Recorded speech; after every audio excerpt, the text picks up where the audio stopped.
Disclaimer. The views expressed in this video, as well as the content and images, are for review purposes only. If you are interested in what we are reviewing, please pick up a book and form your own opinions. What I like and dislike, others may not like or dislike.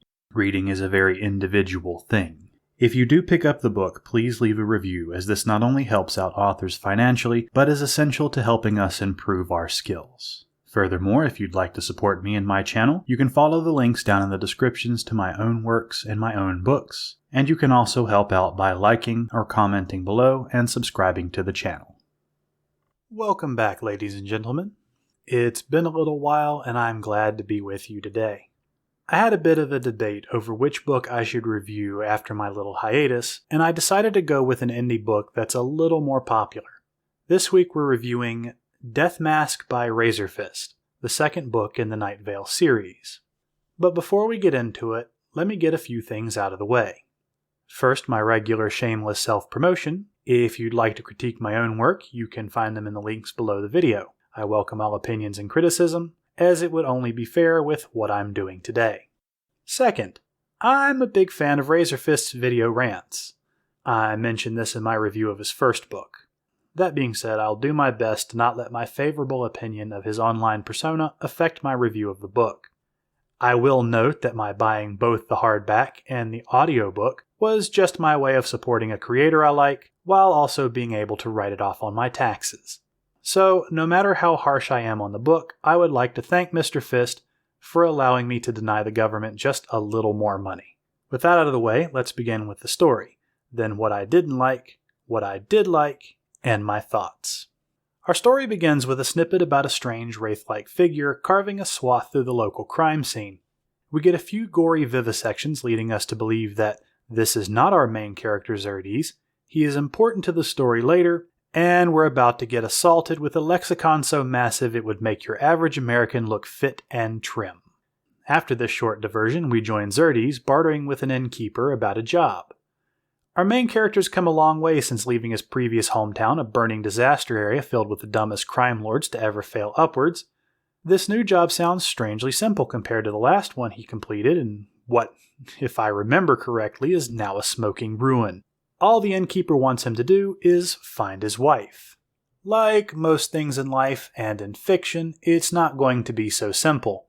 The innkeeper is a fallen noble of sorts. Though he's been dispossessed of his lands and title, his old home was a little too remote and a little too hostile for even the fantasy world IRS to seize. Xerdes is strangely familiar with the area's reputation, and after some haggling over price, he is convinced to travel out into the desert of the fantasy Middle East and retrieve the innkeeper's lost wife. During what seems to be a day's journey to this extremely hostile place, Xerdes is accosted by lizardmen who greet him in the customary way. They stab him in the ribs. Xerdes, being familiar with the custom, returns the only proper greeting and chops them into pieces. It's fortunate he did too, as soon as Sandworm shows up to eat the corpses. We don't want the poor abomination to choke. Promptly forgetting his most recent chest piercing, our main character sets out again, finding the castle, palace, ruins. Let's go with ruins. He finds the ruins he was looking for and notices they are not only heavily worn, but strangely full of water. Being in the desert, he does the only proper thing and starts chugging. He notices there's something wrong with the water, but not before drinking as much as a frat boy on a Saturday, and so he stops. He can't tell what's wrong, but that's something that will come up a bit later. Keeping spoiler questions to myself, Xerdes continues deeper into the ruins, coming across the biggest, most waterlogged chamber yet. No sooner does he enter than the water starts churning and frothing. Turns out this is a den of the sandworms who so recently devoured the corpses of his enemies. After a quick escape and a bit more delving into the ruins that any sane person would have left and been glad to have left with their lives, Xerdes finds a stoic wall. I'm not kidding, that's what the book actually says. I'm assuming the wall was expounding the philosophies of Zeno of Citium, as how one wall can be more indifferent and emotionless than another is beyond me. This wall is apparently so stoic the book mentioned it twice. The thoughts of walls gritting and bearing it aside, it must have been an intriguing thing as Xerdes just walks up to it. Then through it. It turns out the wall was a trap. Xerxes wakes up sometime later and discovers he's not alone. Given the nature of his quest, this should be a good thing. Standing before him is the woman he came here for, and her barbarian paramour. A barbarian paramour who was holding a knife to Xerxes' back.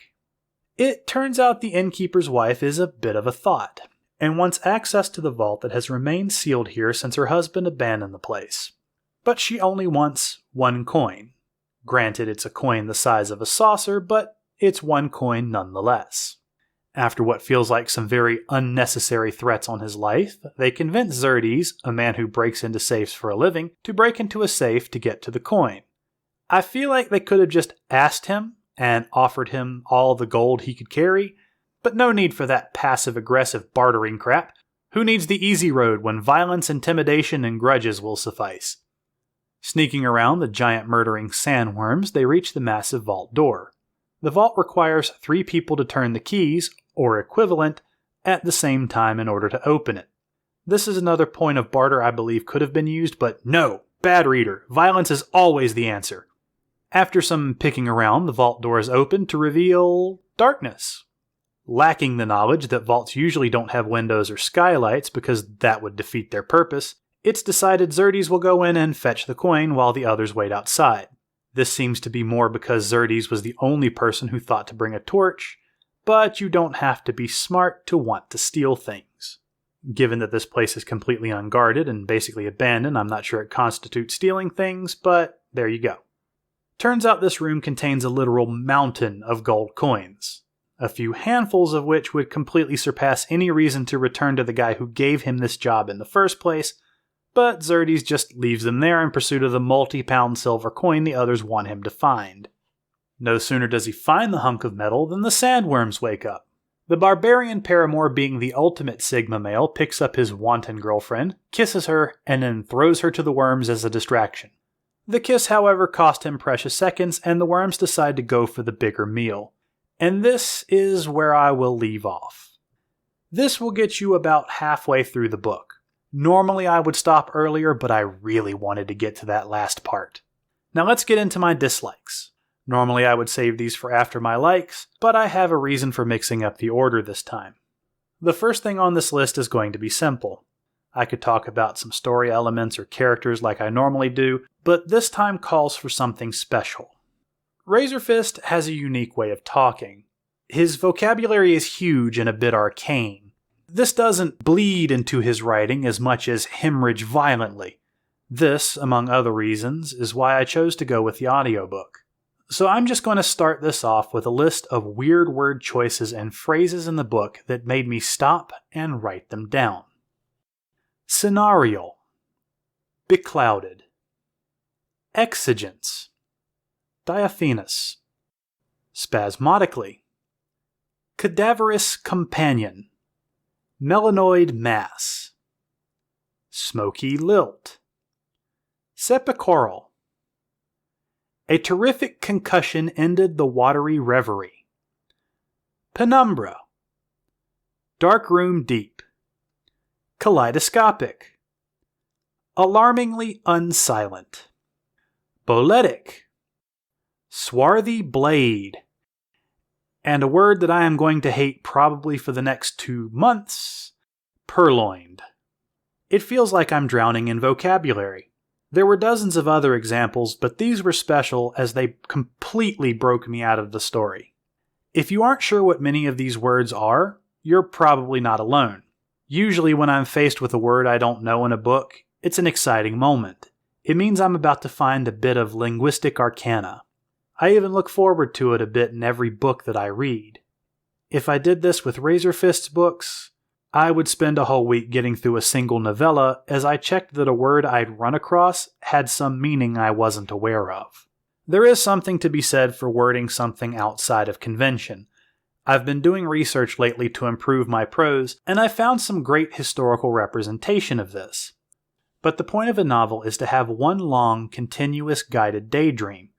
An obscure word or poorly worded prose breaks people from the story and can lead to frustration and boredom. Now this is a problem all writers run across, and will at some point have to overcome. And to be perfectly honest, Razor Fist is getting better, but I have a few more gripes before I get to the praise. Xerxes is next on the block. There are a few roadblocks I've run into that keep me from liking this particular thief. First of all, he's way too overpowered. I know there's a certain aesthetic the author's trying to achieve, but Xerxes is supposed to be a thief. But he's by far the tankiest thief I've ever seen. In his first fight of the book, I believe he gets stabbed in the side and then proceeds to shrug it off like a monster and murder his numerous assailants in the middle of what was described as a sandstorm. Later in the book, he gets his pinky chopped off with a hot sword after hanging by his wrists for at least a day, and goes on to axe kick his jailer into a nearby burning hole. He's far from the only character that shrugs off trauma like a politician shrugs off blame, but it leaves me feeling like he's never in any real danger. It's not helped by the fact that all of his enemies end up dead almost immediately after revealing themselves as enemies. He's also unendingly sarcastic and sassy. He almost never gives a straight answer, save for near the end when he gives a small speech about how nice it would be for the good guy to win for a change, but when he's faced with death, hostile allies, or hungry sandworms, the sass never stops. Somehow I get the impression he's supposed to be world-weary, but his endless one-liners kill the vibe. Speaking of vibe, I'm not sure what to make of the atmosphere in this series. It's a bit too gory to be camp, a bit too camp to be serious, and a bit too serious to be fantastical. The word choices don't help as they keep pulling me from the story. But even if that wasn't the case, the characters are a bit too confusing for a proper tone to form. I know Razor Fist has a thing for old school pulp, which is a genre I've not looked into. At some points it feels a bit like an old detective story, but no sooner do I get that feeling than the tone shifts. But I think I've gone over enough negatives. Now I want to focus on what I did like. First of all the characters felt much clearer this time around. There were parts that actually made me stop and laugh, and even moments I had genuine empathy and understanding for what the characters were doing. Even Xerxes becomes more understandable near the end of the book. In fact, I actually found myself enjoying the second half of the book. It's been a while since I read the first book, but I remember it being a slog. It was dense, broken up, and several times I had to step away from the book because it kept breaking me from the story. I had similar fears for this book, which is why it sat untouched on my desk for almost 2 months. But the second half actually made me interested in continuing the series. In fact, there were moments that caught me completely off guard and were pleasant surprises. Real moments that made me sympathetic not only to Xerxes, but the crime lords. The book started to have the feeling of, this is what we do because we must to survive this harsh world. I wish I could get into them, but I don't like to get too far into the spoilers, so let's move on. My thoughts. So where does the story go from here? There are some hints at the end of the book, but I know what I would like to see. Xerxes is more likable when he feels human. There's a moment at the end where it feels like he's just trying to do the only thing he knows how to survive. And I really liked that. He's completing a job, he's getting the payment, and the villains aren't stupid evil. They're about to get what they want, they have no need of Xerxes anymore, so they're happy to let him take his money and go. I get the impression I'd like Xerxes more if he was less Rambo and more MacGyver, solving problems with his wits or letting things play out, rather than killing everyone in the room and maybe the next for good measure. He's supposed to be a master thief, but often he feels more like a raider. A bit more guile would go a long way. This isn't just for Xerxes. I know it's a common trope to have villains be cartoonishly evil. They always have to betray the main character. They're not actually evil if they don't eat crippled kittens for breakfast. Evil people should have less common sense than a housefly trying to get through an open window. But Xerxes deals with some high-level people who would benefit from knowing a master thief. It feels like there's some real missed opportunities here. I'm put in mind of how the real-world mob works. They lock you into the life with a kind of mutually assured destruction, i.e., we have to stick together because we know where the bodies are buried. And this time around I feel Razor Fist did a much better job, but I also feel like maybe there should be some recurring characters in a series about fantasy crime. But these are just my thoughts. And with that, I wish you all good luck. Thank you for taking the time to listen to my review. If you enjoyed it, you can find others on my YouTube, BitChute, and Odyssey channels. If you are an independent author and would like a chance at having a review, I have master lists on Minds, Gab, and Twitter pinned at the top of my feed. Please leave your book name, the way you would like readers to contact you, and a place where you can be reached and your work can be found. Thank you.